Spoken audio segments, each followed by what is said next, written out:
Hi, I'm Becky. And I'm Lindsay, and we're here today talking about whether it's technique or performance that matters the most. We're very passionate and excited about this one. So, yeah. I think we need to say that both are two sides of the same coin. Mm-hmm. Both are needed in anything that you do in life. Definitely within the performing arts world. Yeah. But actually you need them in anything in life. And you need to have a strong technique, a strong foundation. But if you're missing the performance part, then you lose that ability to convey your message to whoever you're talking to, singing to, dancing to, just any performance. Yeah, you need to have that side as well. So I'm going to go off a little bit in kind of what makes me mad a little, and then we'll come back to the performing arts. So a few years ago, the government decided to change things, that in order to get onto teacher training courses, some courses you needed a first class degree to be able to then go on to train to be a teacher. Now, some of the best teachers I know wouldn't have got on teacher training courses now because they haven't got a first class degree. I haven't got a first class degree. No. You haven't got No. Subject knowledge in the classroom and subject knowledge when working with people, yes, is very, very important. But you can continuously learn knowledge, you can continuously learn technique, you can continuously evolve. You should continuously evolve, you should keep learning. We're learning every day. I text Becky yesterday going, can I do this? Yes, as long as you send me the notes to it. I'm doing this course, she sends the notes over. You should, because you evolve as a person. The knowledge evolves, the theories evolve, the techniques evolve. But if you can't connect with the people and make that connection, it doesn't matter whether you've got a first class degree, you then can't teach the children because you can't make those connections, or you can't interact with them, or you can't problem solve how they aren't understanding the information. Some of the most wonderful teachers that I know have actually got some called, I hate this phrase, learning disability, learning, you know, if they've got an issue with accessing the curriculum, like for example, they might have seen that they've got dyslexia or something like that. Yes. Some of those teachers are the best. They are literally the best because they get what it takes to be able to reframe that knowledge and process it in a different way. Not just the people that have got the first class degree. No. And sometimes they can't do that because they go, well, I don't understand why they don't get it because I've told them the information. And it's in our world as well. So like if you go to any of the colleges, the conservatoires, one of the first things that most of them look for when they're looking for teaching staff is what's their CV in the performance world. Mm-hmm. Now I know some incredible performers, but when it comes to teaching, they can't because they don't know how to transfer what they know and teach it to someone else. That's a skill just completely on its own. Different skill, but at the heart of that skill and the heart of what enables you to work with people and transfer your knowledge is the ability to make a connection. It's the ability to connect with who's in front of you and make your knowledge accessible to them because you understand them. So bringing that into what we do now, it's really interesting because we have students that go, oh, I've been practicing this at home and I'm practicing the technique, which is brilliant because we want them to practice their techniques. They've got to practice their techniques because it's the foundation. But when we're preparing students to go off into the world or to go audition or to put their own music out there or whatever they're doing, the technique isn't enough. You can't have it on its own. It's then to do with how you make that connection with the audience. And when we're talking about performance, we just said, what was it we said? Is it intention or is it... Is it intention or is it connection? Connection. So then that's another argument as well. Or is it one or the other or both? Because you need an intent in order to know what you're intending to convey. But if you're not fully connected to that intention, how can you convey it? It is kind of like... It's a fine line. I've had students where they're the most amazing technically the most amazing dancers, and I go, well, what's behind it? And they tell me the story. They can articulate every word of every piece of the dance, telling me exactly what it is that they're intending that movement to be about, but they're not seeing it. and the audience isn't seeing it because they've created a story, but then they're also not connected to it, which means they're not connecting it to their audience.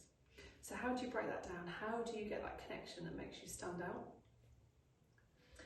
You have to make it personable to you. Mm-hmm. People, so it doesn't matter if we're talking performing arts, it doesn't matter if we're talking business, it doesn't matter if we're talking day-to-day interactions. People buy people. Yep. And you buy your friends, you're not buying them, but you make your friends based on your connection with them. You make your choices on what you're going to purchase. Sometimes that choice is already made before you go out and buy it. But if you have two people selling the same thing, you're going to connect to one of them more than the other. You will go for that person. And that is the thing that people forget in every kind of aspect of life. You have to know what it is that you're wanting to tell. What story are you trying to tell? How does that story relate to you? Mm-hmm. That's where it becomes personable. And it's been honest and open and transparent with who you are. Yeah. So that you can make that genuine connection. So it's... And you're allowed, and it's giving yourself that permission, and not just even permission, it's that understanding that that's not going to be the same for everyone. Mm-hmm. And that's what makes us unique, it's what makes us authentic, it's what makes us believable, yeah, sellable, all of those kind of things.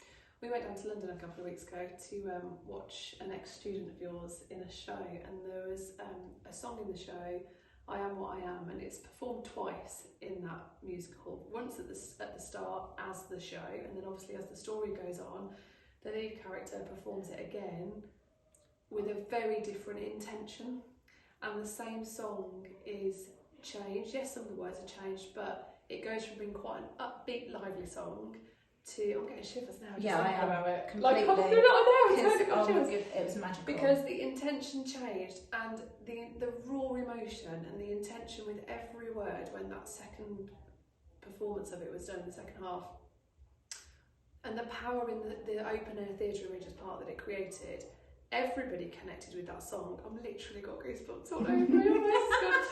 Everybody connected with that song because they didn't just feel the raw connection of the story. He made that song so personable to each and every individual in the room because he connected with every single individual, because his intention and his rawness and his emotion of how important that song was to him to sing was magic. Yeah. And it comes with a rawness, it comes with a vulnerability, which is really scary to do sometimes, particularly in the performing arts, to be vulnerable in a place where you're thinking you've got to be strong, you've got to be the best, you've got to do this, you've got to do that, I've got to make this, I've got to do that.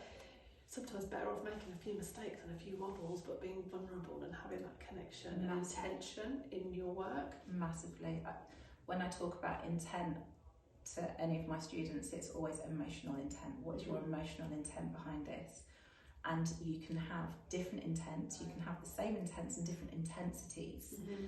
And it's all of that then the audience then sees. That's how you then get those rises, those falls, the light and shading that they like to talk about in theatre.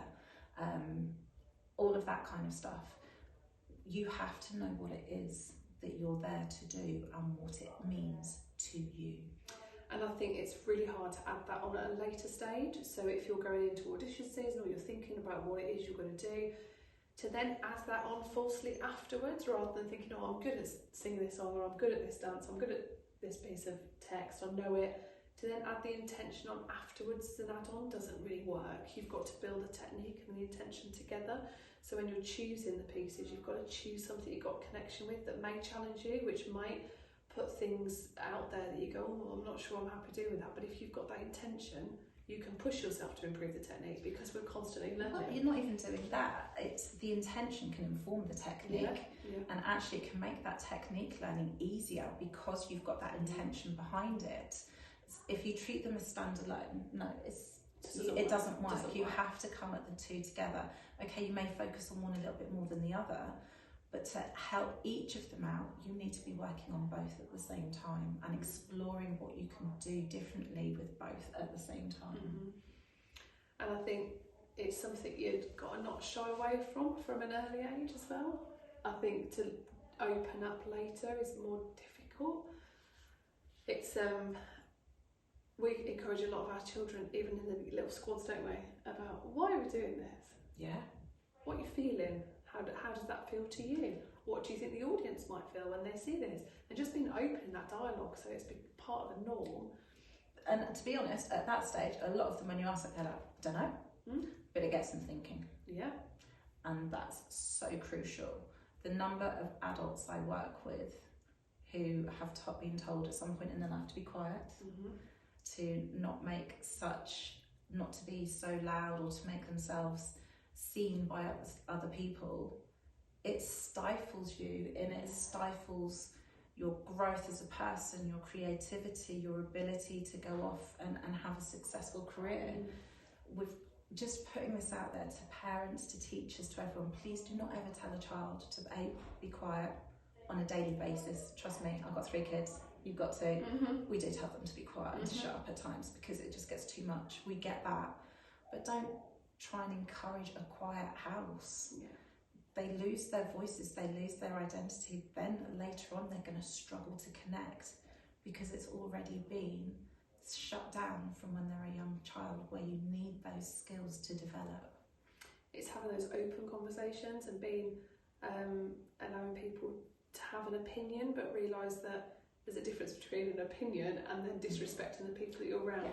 Yes. And it's hard. I've got teenage kids, and it is that sometimes they come up and go, okay, we're not always going to agree, but I would much rather have a discussion with them about my opinion, their opinion, and then just understand it from different viewpoints. Like sometimes I'll say to one of mine, okay, I know you're frustrated right now because you think I'm on your back and you think I'm getting at you, but if you go to the other side, just look at it about how I might feel, because I've asked you to do this for the past 20 odd days back to back every day and it's still not changed. And they go, oh yeah, that'd be really annoying. And it's taking that time to flip it, and it's taking that time to look at it from the other person's angle, which also is really important when we're looking at this performance versus technique, because it's not just about you standing there. What do you want your audience to get from it? What's the audience member going to get when they're stood in the middle to the difference when they're over in the back corner? You've got to think of it, what are they going to see when they look at it from there? What are they going to get from that movement because you've angled it that way? Have you considered all the different viewpoints in the gallery, and is that going to put across what you want? Or are you just thinking about yourself in the space? Because if you're thinking about yourself in the space, you're immediately putting yourself in a box. You're not connecting with the audience and who we're there to make an impact with. And you need to be able to play, to explore all these options. You've got to play. You can't go, right, so I'm going to go with this option. That's fine. Have you thought about this option? No. Do you want to try that option? Yeah. Oh, don't know. I think I might not like that one so much. That's all right then. What about something else? It's not just looking at 1 or 2. It's exploring it. And it's being brave enough to look back at yourself as well. I know sometimes we've worked with people that go, no, I am feeling it, and they've really put it in. And you film them and you play it back, and then they go, oh yeah, I can't see it. It felt bigger than that to me, or I felt like I was doing that. So there's this misconception between what you feel and what is seen as well. So it's really hard to get honest, constructive criticism for people, but also watch it back so you can see. So it's getting comfortable with yourself, and it's difficult, but once you've done it a few times, you'll get used to it, because the camera does dull it down and it takes away some of the emotion and connection. And if you can connect through the camera, through a flat screen with people, you know that it's going to be there in real life as well when you're in a practical situation. It just helps a little bit. So that's another top tip. Don't be afraid to watch yourself back, get an audience. Listen to yourself back when it's the voice. It's a major, major thing. I mean, you can't see your movements in a mirror because it's reversed and it's reflected. You don't hear yourself like anyone else hears you. It's why your voice always sounds different when you play it back and you go, I don't sound like that. You do to everyone else. Those expressions that you think are really big normally aren't. A number of times I've said to someone, keep going, I'll tell you when you're starting to look stupid and silly. And they're going bigger and bigger, and I'm like, no, you can still do more. And they're like, but I'm looking like an absolute fool. I'm like, no, you're looking like a normal person walking down the street at the moment. And daft things like eye contact, they'd be like, well, I did look at the audience. Now, did you look at the audience, or did you make a connection with somebody in the audience? And, you know, it's And you can see all those things if you feel about it. You can see all those things if people are watching you. You can feel those things if you put yourself in that audience watching it as well and taking a step back and reflecting on it a few days later. So yeah, intention, connection, and and technique, they come together as a package. You can't look at technique on its own. You can't have one and then the other. I'm going to put a proviso in. Ooh, just one thing though. So this is some work that I did a few years back with Barbara Houseman. So she's like the resident vocal voice coach at Regent's Park. She's phenomenal in the acting world. She was doing some Shakespeare work and helping, and it's the one, I always get it wrong and I'm going to make a fool of myself saying this. It's one of the King Richard, the one who's all hunched up? Yeah. And you have, if you stay like this when you come off stage, you're going to seize up. You can't do it. So you need to be able to have this ability to shroud yourself in something. So you have this whole thing, you have that posture, that technique there. You work the performance and that connection alongside it. But actually, you can shroud yourself in it. It doesn't have to be massively in here.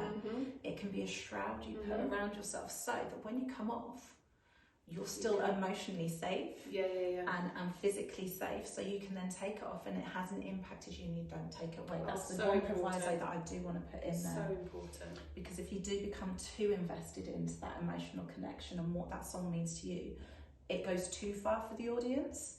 And there's a load of research out there that shows that actually when it comes to audiences connecting, they connect with imitated emotion rather than real emotion more. And that's how they work with it. So you need to have that intent. You need to not make it real for you, because then you lose that management of it. But you'll burn out. You'll burn out and it won't last. So you have to, as much as we're saying all that, we just need to put that little proviso in, I think, massively, that it cannot overwhelm you. If you do that, if we said, you burn out. 100%. So all of that is in that planning stage, thinking about it. When you're picking that piece, when you're thinking about what you're going to do, think about the intention. How are you going to create that shroud that you can put on and put off? What are you willing to share with the audience through it? But it's got to be part of that developmental stage right at the beginning. Brilliant. Well, we'll see you next time. Thanks for listening.